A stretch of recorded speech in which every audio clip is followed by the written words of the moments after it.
Assalamualaikum warahmatullahi wabarakatuh. Alhamdulillahirabbil alamin. Wassalatu wassalamu ala asyrafil anbiya'i wal mursalin wa ala alihi wa sahbihi ajma'in, amma ba'du. Qala rabbi shrah li sadri wa yassir li amri wahlul 'uqdatam min lisani yafqahu qawli waj'al waziran min ahli. Ya ayyuhalladzina amanu kutiba 'alaikumus syiyam kama kutiba 'alal ladzina min qablikum la'allakum tattaqun. Para hadirin yang saya hormati, marilah bersama-sama kita panjatkan puji syukur kita kehadirat Allah Subhanahu wa taala, di mana kita telah diberi nikmat berupa kesehatan, nikmat berupa rezeki, nikmat berupa umur yang panjang, sehingga kita dapat menjalankan ibadah di bulan suci Ramadan yang penuh berkah ini dengan sempurna. Sholawat serta salam tetap kita curahkan kepada junjungan kita Nabi besar Nabi Agung Muhammad Sallallahu Alaihi Wasallam dengan mengucap Allahumma sholli ala Sayyidina Muhammad. Semoga lantaran sholawat kita diberi syafaat, kemudian menyebar kepada keluarga kita, orang tua kita, teman-teman kita, dan umumnya kepada semua orang Islam di seluruh dunia. Bulan suci Ramadan adalah bulan yang penuh berkah, bulan yang agung, bulan yang sangat istimewa dibandingkan dengan bulan-bulan yang lain. Ibnu Abbas radhiyallahu anhu pernah mendengar Rasulullah SAW pernah bersabda, apabila umatku tahu pahala dari bulan suci Ramadan, maka mereka pasti akan ingin 1 tahun penuh dijadikan sebagai bulan suci Ramadan. Dari sini kita tahu bahwa keagungan dari bulan suci Ramadan itu sangat besar, sangat istimewa. Sebagaimana ayat dari Al-Qur'an, Allah Subhanahu wa taala berfirman, "Ya ayyuhalladzina amanu kutiba 'alaikumus syiyam kama kutiba 'alal ladzina min qablikum la'allakum tattaqun." Puasa tidak hanya diwajibkan bagi orang-orang Islam atau umat Nabi Muhammad, tetapi puasa juga diwajibkan bagi kaum-kaum sebelum Nabi Muhammad. Keutamaan puasa itu sangat besar, dan kita sebagai umat Nabi Muhammad sangat diuntungkan dengan bulan suci Ramadan. Karena apa? Setiap amalan-amalan sunnah itu diganjar atau diberi pahala setimpal atau sebanding dengan amalan-amalan wajib.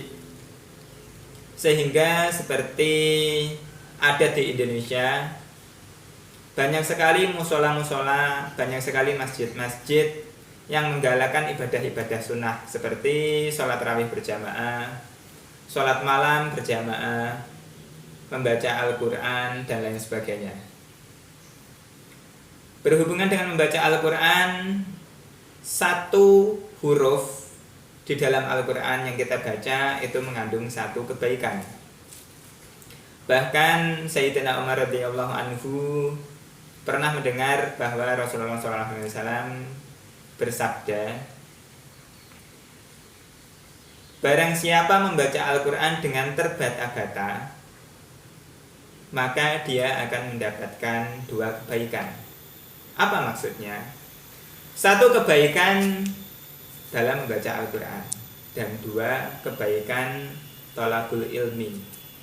Jadi orang yang membaca Al-Quran itu tidak harus diperuntukkan atau tidak harus dikhususkan bagi orang yang sudah fasih membaca Al-Quran, tetapi orang yang mesti belajar membaca Al-Quran itu diberi prioritas oleh Nabi Muhammad mendapatkan pahala yang lebih, karena mereka merasa kesulitan dan mereka merasa ingin untuk bisa membaca Al-Quran. Jadi marilah kita bersama-sama belajar bersama-sama untuk membaca Al-Quran. Dan setelah membaca Al-Quran, maka kita harus bisa setidaknya mampu meresapi makna yang ada di dalam Al-Quran, kandungan-kandungan yang berada di dalam Al-Quran. Karena banyak sekali ilmu yang berada di dalam Al-Quran yang masih belum kita pahami. Penemu-penemu ahli IPA, ilmu pengetahuan alam, ahli sains dan lain sebagainya, itu merujuk kepada Al-Quran, kemudian menjadikannya sebuah teknologi. Itu salah satu keistimewaan dari Al-Quran. Dan di dalam Al-Quran itu sendiri banyak sekali kisah-kisah nabi-nabi masa lalu, kejadian-kejadian yang masa lalu yang kita jadikan pedoman dalam menjalani kehidupan. Apabila kita dapat membaca Al-Quran, dapat memahami makna kandungannya, maka insya Allah apa yang kita lakukan itu akan lebih bermanfaat.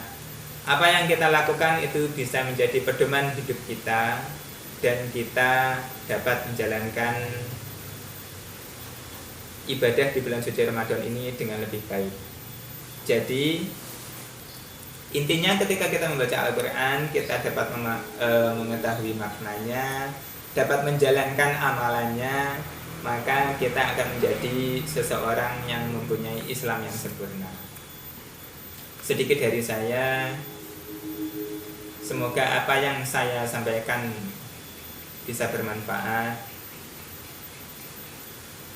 dan semoga ibadah di bulan suci Ramadan ini dapat menjadikan ketakwaan kita, keimanan kita menjadi lebih tebal, dan semoga virus corona yang melanda di Indonesia ini segera dihilangkan, segera dihapuskan, sehingga kita menjalankan ibadah di bulan suci Ramadan ini dengan hati yang lebih tenang,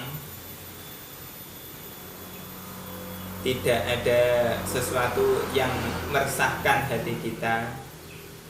Dan semoga ketika kita menjalani kehidupan ini, kita diberikan kesabaran, kita diberikan ketabahan, dan kita diberikan keikhlasan.